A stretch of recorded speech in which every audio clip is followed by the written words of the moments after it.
أعوذ بالله من الشيطان الرجيم. بسم الله الرحمن الرحيم. الحمد لله رب العالمين، وبه نستعين في أمور الدنيا والدين، والصلاة والسلام على أشرف الأنبياء والمرسلين نبينا محمد وعلى آله وصحبه أجمعين وسلم تسليما كثيرا. ثم أما بعد. Kabilang sa mga biyaya ni Allah Subhanahu wa Ta'ala sa atin ng mga mananampalataya ay ang paggawa ni Allah Subhanahu wa Ta'ala ng mga panahon kung saan ay nagbibigay si Allah Subhanahu wa Ta'ala ng mga pagkakataon upang paramihin ang ating mga gantimpala sa pamamagitan ng pagtatakda ng mga gawaing pagsamba at ng mga kautusan na sa pamamagitan nito ay napapalapit tayo kay Allah Subhanahu wa Ta'ala, at sa pamamagitan nito ay binubuhos ni Allah Subhanahu wa Ta'ala ang kanyang mga pagpapala at ang kanyang mga biyaya. At sa mga panahon na ito na pinili ni Allah Subhanahu wa Ta'ala ay makikita natin ang mga itinakda ng mga gawaing pagsamba at kung saan ay naguunahan ang mga mananampalataya sa Kanya at sila ng mga nakakaunawa at nakakaintindi ng kabutihan at ng mga pagpapala at pabor na ibinigay ni Allah Subhanahu wa Ta'ala sa kanila sa pamamagitan ng mga panahon na ito. At dahil sa kadahilanan na yon ay sinasamantala nila ang mga pagkakataon at pinaghahandaan ang bawat pagdating ng mga panahon na ito. At kabilang sa mga panahon na itinakda at itinalaga ni Allah Subhanahu wa Ta'ala na kung saan ibinubuhos niya ang kanyang mga pagpapala at ang kanyang mga biyaya ay ang mga parating na unang 10 araw ng Dhul-Hijjah. Ang mga unang 10 araw ng Dhul-Hijjah. Kamakailan lang at hanggang sa mga oras na to maaaring nararamdaman pa natin ang epekto na dulot ng Ramadan, at ito na naman tayo sa paparating na tinuring ng propeta o tinuran ng propeta Muhammad sallallahu alaihi wasallam na mga pinaka mabibiyayang araw sallallahu alaihi wasallam. Dahil sa hadith binanggit ng Rasulullah sallallahu alaihi wasallam at sinaksiyan niya na wala nang makahihigit pa sa kabutihan sa mga unang 10 araw ng Dhul-Hijjah. Kaya ang propeta sallallahu alaihi wasallam ay naghikayat sa mga Muslim na paramihin ang kanilang mga gawaing pagsamba sa mga araw at mga panahon na ito. At para sapat na maunawaan at maintindihan natin na ito ay ang mga araw na ito ay inilarawan niya bilang mga pinaka mabibiyayang araw. Kaya ang isang nananampalataya kay Allah Subhanahu wa Ta'ala ay marapat lamang na magsumikap at dagdagan ang kanyang mga pagsamba sa mga panahon na ito at gawin ito ng may malinis, dalisay na hangarin at paghahangad na makamtan at makamit ang mga biyaya at pagpapala, gantimpala na nakapaloob sa mga gawain na ito. At inshallah sa ilang minuto na ito ay ipapaliwanag natin ang kadakilaan at kahigtan o mga kabutihan ng mga unang 10 araw ng Dhul-Hijjah. Pero paano nga ba natin ito dapat salubungin?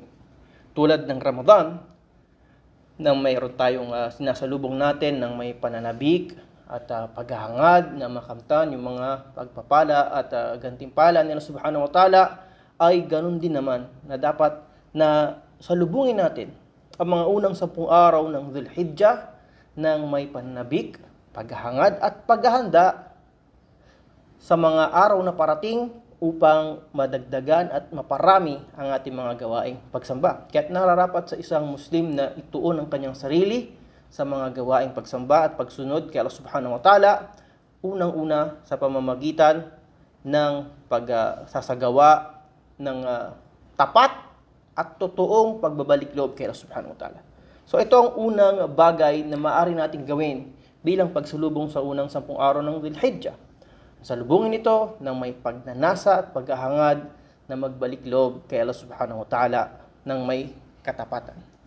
Sinabi ng Subhanahu wa Ta'ala sa Quran, "Watubu ilallahi jami'an ayyuhal mu'minuna la'allakum tuflihun." So tinawag nila Subhanahu wa Ta'ala o ginawa niyang dahilan upang mapagtagumpayan natin ang ating buhay dito sa mundo at sa kabila sa pamamagitan ng matapat at taus-pusong pagbabalik loob kay Allah Subhanahu wa Ta'ala. Sinabi niya, "At magbalik loob kayong lahat ng mga mananampalataya o lahat kayo.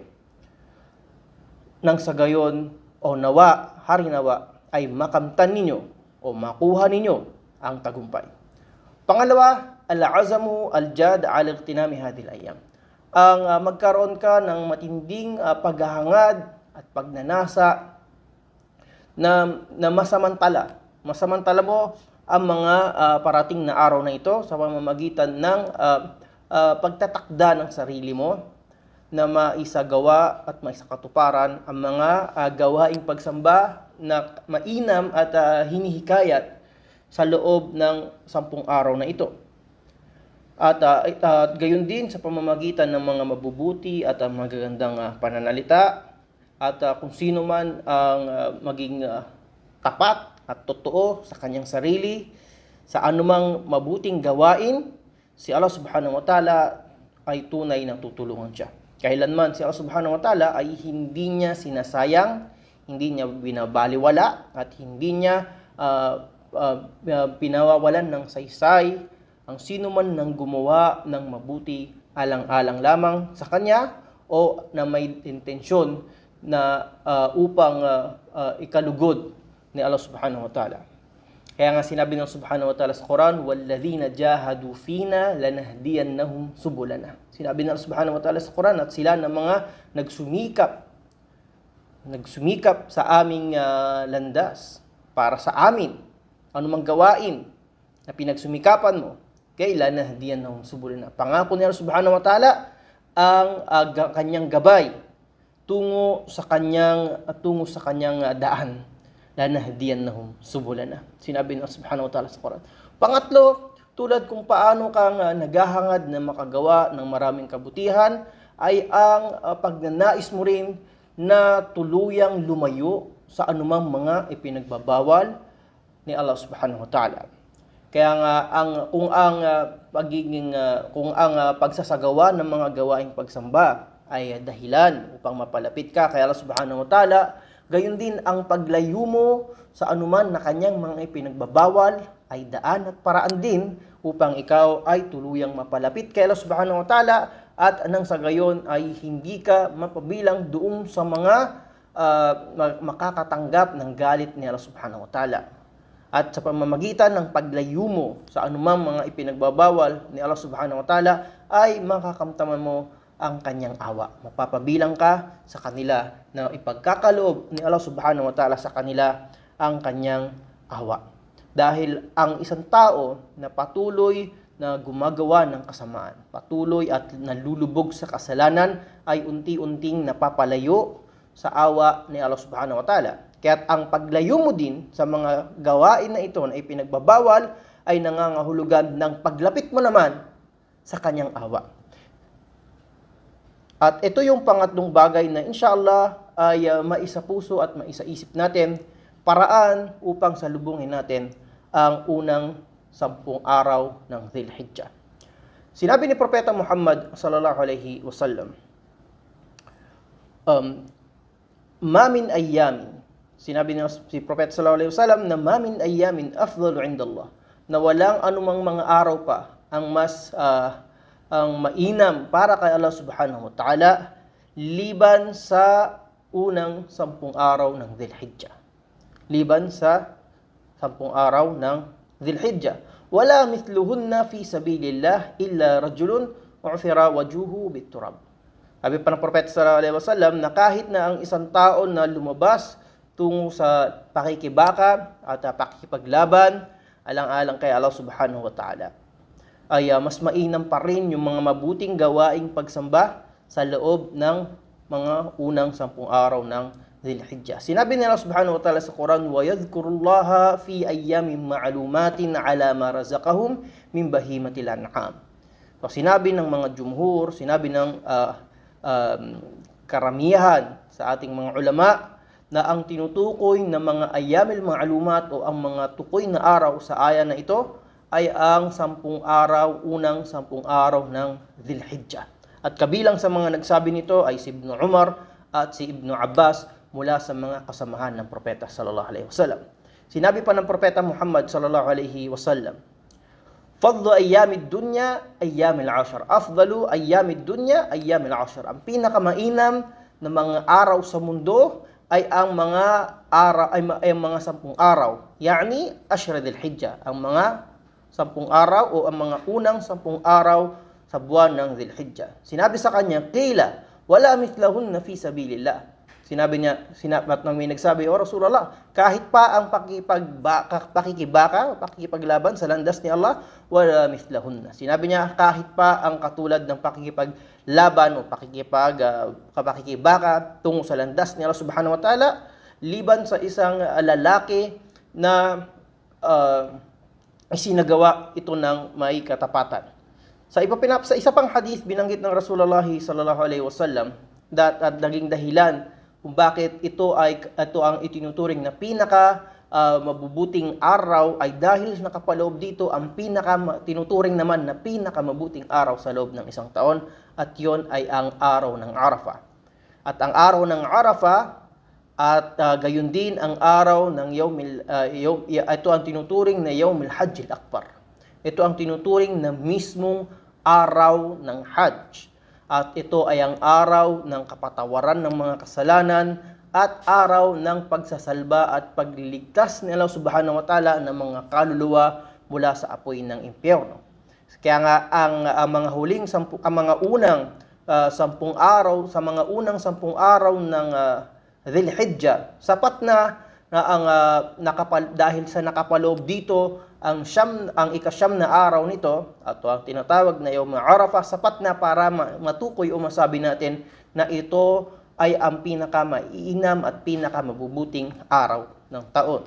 At binanggit pa ng mga ulama na kung paanong itinuring na ang araw ng Arafah ay ang pinaka mabuting araw, batay at ayon na rin sa mga salaysay at tinuran ng Propeta Muhammad sallallahu alaihi wasallam. Kabilang din sa dahilan kung ba't ito ang pinakamainam na araw ay dahil nakapaloob dito naman ang tinatawag na Yawm Nahar, na ang ilan sa mga ulama, ilan sa ating mga scholars ay tinuring na ito ang pinakamabuting araw sa loob ng isang taon, sa halip na ang Yawm Arafah. So alinman sa dalawa na tinutukoy na pinakamabuting araw, ang parehas ay nakapaloob sa mga unang 10 araw ng Dhul-Hijjah. Kaya gayon din kabilang sa dahilan ay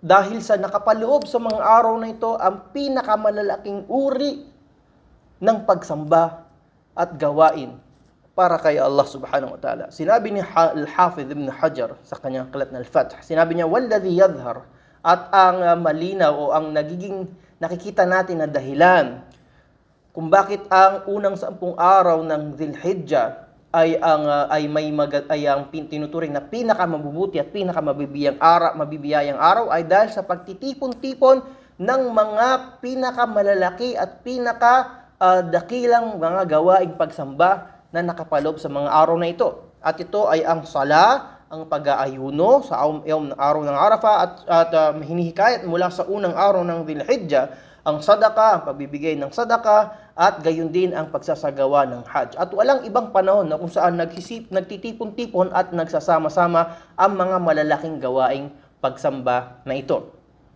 Sa hadith naman ni Ibn Abbas radiyallahu anhu na sinabi ng Rasulullah sallallahu alaihi wasallam, "Ma min ayyamin al-'amalu as-salih fiha ahabbu ila Allah min hadhihi al-ayyam," yani ayyam al-'ashr. Qalu ya Rasulullah, "Wala al-jihadu fi sabilillah."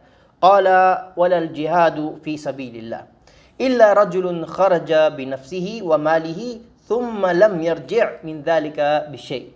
Sinabi ng Propeta sallallahu alaihi wasallam sa kahalagahan at kahigitan at kabutihan ng mga araw na ito, sinabi niya na wala ng araw pa na ang mga mabubuting gawa dito ay mas higit na kaibig-ibig kay Allah subhanahu wa ta'ala liban sa mga 10 araw, unang 10 araw ng Dhul-Hijjah. Sinabi ya Rasulullah, Sinabi ng mga kasamahan niya, mga sahaba, walal jihadu fi sabilillah, kahit pa ang pakikibaka, kahit pa ang pakikipaglaban sa landas ni Allah subhanahu wa ta'ala. Sinabi ng Rasulullah, walal jihad, kahit pa ang pakikipaglaban, kahit pa ang pakikibaka sa landas ni Allah subhanahu wa ta'ala, maliban sa isang lalaki na lumabas, dala ang kanyang sarili, na inalay ang kanyang sarili, at inialay din ang kanyang kayamanan alang-alang sa landas ni Allah subhanahu wa ta'ala, at hindi na nakabalik pa sa paglabas niya na yun. At itong hadith na ito ay malinaw na pagpapatibay at pagpapatunay sa kabutihan at kahigitan ng mga unang araw ng mga unang 10 araw ng Dhul-Hijjah. Banggitin naman natin ano ba yung mga gawain na inihikayat sa mga unang 10 araw na ito. Una, sa mga 10 araw na ito, at hindi lingid sa kaalaman ng marami, ay nakapaloob dito ang gawain ng Hajj. Ito ang panahon ng Hajj, na walang ibang panahon sa loob ng isang taon na maaari tayong magsagawa ng Hajj liban sa mga araw na ito. Kaya hinihikayat sa sino man na may kakayanan, at alam natin dahil sa kasalukuyang kalagayan ay isinara ang pintuan ng pag-Hajj mula sa labas ng mamlaka, ngunit nananatili sa mga nandoon sa loob. Kaya ang magagawa natin ay hilingin kay Allah subhanahu wa ta'ala, nawa ay padaliin sa kanila ng sila ng mga mapagbibigyan ng pagkataon na magsagawa ng Hajj. At sa sino man na hindi magsasagawa ng Hajj, hindi makakapagsagawa ng Hajj, ay marami pang mga pintuan na mga mabuting gawa at pagkakataon na ibinibigay si Allah subhanahu wa ta'ala para masamantala at makuha pa rin natin yung mga puspos na pagpapala at gantimpala na nakapaloob sa mga araw na ito. At kabilang sa mga gawain na ito na maaari nating gawin bilang panghalili, o kung hindi naman talaga o kung wala naman talaga tayong kakayanan na isagawa, ay ang pag-aayuno. Ang pag-aayuno sa mga unang 10 araw ng Dhul-Hijjah ay kabilang sa mga hinihikayat. Mula una hanggang sa ika-9 na araw na ito, kung sino man na may kakayanan. At kung sino man na magagawa niya ito, walang duda na ito ay magbubukas at magbibigay sa kanya ng mga malaking gantimpala mula kay Allah subhanahu wa ta'ala.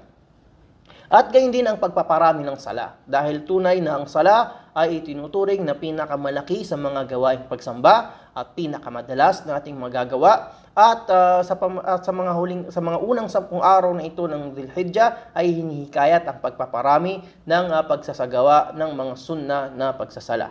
At kabilang din ay ang takbir, ang pagsabi ng Allahu Akbar o tahmid, tahlil wa dhikr. Sa kabuuan, ang pagdikir o ang pag-alala kay Allah subhanahu wa ta'ala ay nakapaloob sa mga araw na ito, kagaya na sinabi niya sa Quran, wadhkurullaha fi ayyamin ma'lumat, at alalahanin niyo si Allah sa mga tukoy na araw na ito. At binanggit natin kanina na ang tinutukoy ng mga tukoy na araw ay ang unang 10 araw ng Dhul-Hijjah. At ang kabilang sa sunnah o kabilang sa mga pintuan ng mga gawain na hinihikayat na magbibigay o magdudulot ng maraming kabutihan ay ang pagtatakbir, ang pagpaparami ng takbir, tulad ng takbir na sinasagawa natin kapag Eid. Allahu Akbar, la ilaha illallah, Allahu Akbar, walillahil hamd. So ito ay kabilang din sa mga gawain, at sinabi ni Bukhari na si Ibn Umar radiyallahu an at si Abu Hurairah radiyallahu anhuma ay lumalabas pa sila sa palengke, sa mga pamilihan, sa mga 10 araw na ito ng Dhul-Hijjah, at doon ay isinasagawa nila ang pagtatakbir. So sunnah na ito ay isagawa sa mga pampublikong lugar o kahit saan man na tayo naroroon, ang pagdakila kay Allah subhanahu wa ta'ala sa pamamagitan ng mga takbir, tahmid at tahlil. At sa kabuuan, ang pag-alala kay Allah subhanahu wa ta'ala ay tunay na mga mabubuting gawain na hinihikayat sa mga 10 araw na ito ng Dhul-Hijjah. At gayon din ang pagbibigay ng sadaqah. Ang sadaqah, alam natin na isa sa mga pinakadakilang gawain, at tayo ngayon ay nasa panahon na kung saan ang maaaring ang gantimpala ng sadaqah ay mas malaki kumpara sa mga nagdaang panahon. Dahil alam natin sa kalagayan at sa sitwasyon ng pandemic na meron tayo ngayon, maraming tao ang tunay na nangangailangan. So maaaring samantalahin din natin ang pagkakataon na ito para makapagbigay tayo ng sadaqah, at saka kasama ng ating malinis at dalisay na intensyon, nawa ay mas palakin pa ni Allah subhanahu wa ta'ala yung mga gantimpala na maaari niyang ibigay sa atin dahil sa ating pagbabahagi. At marami pang mga ibang mga gawaing pagsamba. Sa kabuuan, ang paghikayat na maparami at gumawa ng maraming gawaing pagsamba sa mga unang 10 araw ng Dhul-Hijjah na parating, ito ang ipinapaalala natin at inshallah ay masamantala natin itong pagkakataon na to, itong panahon na ito na inakda ni Allah Subhanahu wa Ta'ala taon-taon na ibinibigay niya sa atin at binubuksan ang mga pintuan ng pagpapala, kapayapaan, kapatawaran at gantimpala. So ito po ay munting paalala mula sa amin at inshallah ay maisakatuparan natin kung ang ating mga intensyon at layunin na maparami ang ating mga gawaing pagsamba at kapalit ay ang napakalaking mga gantimpala at pagpapala mula kay Allah Subhanahu wa Ta'ala. Barakallahu fikum wa jazakumullahu khair. At hiling ko at dalangin ko kay Allah Subhanahu wa Ta'ala na ibilang niya tayo sa kanyang mga sinabi, alladhina yastami'una al-qawla fayattabi'una ahsanahu ulaika hum ulul albab. Sila ng mga nakapakinig ng magandang paalala, ng mga magagandang salita, mga mabubuting salita, fayattabi'un ahsana. At sinunod nila ang mga mabubuti mula rito, ulaika hum ulul albab. Sila, sinabi ni Allah Subhanahu wa Ta'ala, ay ang mga tao na tunay na nag-iisip. Barakallahu fikum. Hanggang sa muli po. Assalamu alaikum warahmatullahi ta'ala wabarakatuh.